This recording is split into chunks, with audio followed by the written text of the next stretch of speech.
കാർഷിക വാർത്തകൾ.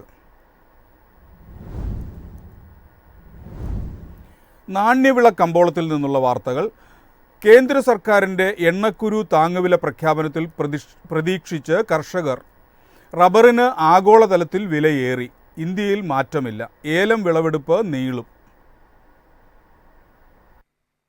നിലവിൽ ശുദ്ധീകരിക്കാത്ത പാമോയിൽ, സൂര്യകാന്തി, സോയ എന്നിവയുടെ ഇറക്കുമതിക്ക് 5.5%, ശുദ്ധീകരിച്ച എണ്ണകളുടെ ഇറക്കുമതിക്ക് 13.75%മാണ് തീരുവ. ഇവ കേന്ദ്ര സർക്കാർ ഉയർത്തിയാൽ വിദേശ ചരക്ക് വരവ് ഒരു പരിധിവരെ തടയാനാകും. ഇത് വെളിച്ചെണ്ണയ്ക്കും കൊപ്ര ഉൽപാദകർക്കും ഗുണകരമാകും. വെളിച്ചെണ്ണ വില ഇന്ന് 200 രൂപ ഉയർന്ന് 16,700 രൂപയായി. ജാപ്പനീസ് മാർക്കറ്റിൽ റബ്ബർ വില ഇന്ന് ഒറ്റയടിക്ക് 3% വർദ്ധിച്ചു. കിലോയ്ക്ക് 371 yen വരെ ഉയർന്നു. സിംഗപ്പൂർ, ചൈനീസ് വിപണികളിലും റബ്ബറിന് ആവശ്യം വർദ്ധിച്ചത് കണ്ട് തായ്ലാന്റ് ഷീറ്റ് വില കിലോ 225 രൂപയെ ഉയർത്തി.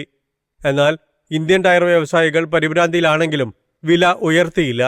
4ാം ഗ്രേഡ് കിലോ 236 രൂപ.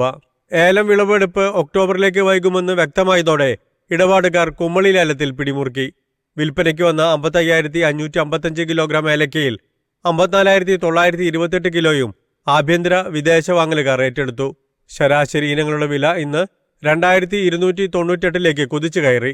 മികച്ച ഇനങ്ങളുടെ വില 2,702 രൂപയായി ഉയർന്നു. News desk, MyFin TV. ഭക്ഷ്യ എണ്ണയുടെ ഇറക്കുമതി തീരുവ ഇന്ത്യ ഉയർത്തിയേക്കും. പാം, സോയാബീൻ ഓയിലുകളാണ് സർക്കാർ പരിഗണനയിലുള്ളത്. ആഭ്യന്തര കർഷകരെ സംരക്ഷിക്കാനുള്ള നീക്കത്തിന്റെ ഭാഗമായാണ് ഇറക്കുമതി തീരുവ ഉയർത്തുന്നത്. കൃഷി മന്ത്രാലയമാണ് ഇത് സംബന്ധിച്ച നിർദ്ദേശം മുന്നോട്ട് വച്ചത്. നിലവിൽ crude palm oil, soybean oil, സൂര്യകാന്തി എണ്ണ എന്നിവയുടെ ഇറക്കുമതി തീരുവ സെസ് ഉൾപ്പെടെ 5.5%. ശുദ്ധീകരിച്ച ഭക്ഷ്യ എണ്ണകൾക്ക് 13.75% ഇറക്കുമതി തീരുവ.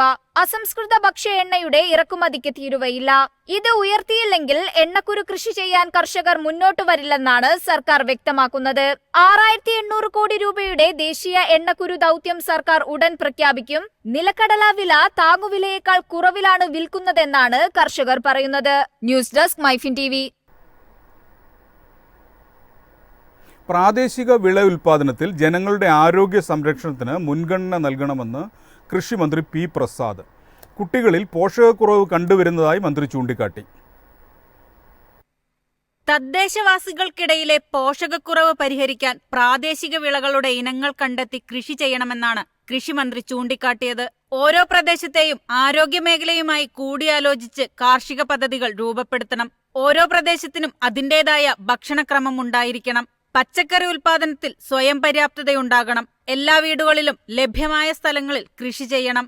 കൃഷിവകുപ്പിന്റെ യോഗങ്ങൾ പൊതുജനങ്ങൾക്ക് തത്സമയം സംപ്രേഷണം ചെയ്യുമെന്നും ഭരണത്തിൽ സജീവമായി പങ്കെടുക്കാൻ അവരെ അനുവദിക്കുമെന്നും മന്ത്രി പറഞ്ഞു. നെല്ലിക്കുഴി പഞ്ചായത്ത് എരമല്ലൂർ പാടശേഖരത്തിൽ അടിസ്ഥാന സൗകര്യ വികസനവും കനാൽ സംരക്ഷണ പദ്ധതിയുടെയും ഉദ്ഘാടനം നിർവഹിച്ച് സംസാരിക്കുകയായിരുന്നു അദ്ദേഹം. നബാർഡിന്റെ റൂറൽ ഇൻഫ്രാസ്ട്രക്ചർ ഡെവലപ്മെന്റ് ഫണ്ടിൽ നിന്ന് വായ്പയെടുത്താണ് എരമല്ലൂർ പാടശേഖരത്തിന്റെ വികസനവും കനാൽ സംരക്ഷണവും നടത്തുന്നത്. 327 കർഷകർക്ക് പദ്ധതിയുടെ പ്രയോജനം ലഭിക്കുന്നുണ്ടെന്നും ചടങ്ങിൽ അധ്യക്ഷത വഹിച്ച ആന്റണി ജോൺ MLA പറഞ്ഞു. News desk, MyFin TV. കമ്പോള വില നിലവാരം. ഇന്നത്തെ കമ്പോള നിലവാരം: RSS 4 235, RSS 5 231, ലാറ്റക്സ് 146, ജാതിക്ക 260, ജാതിപത്രി 1300 മുതൽ 1700 വരെ, ഗ്രാമ്പു 950,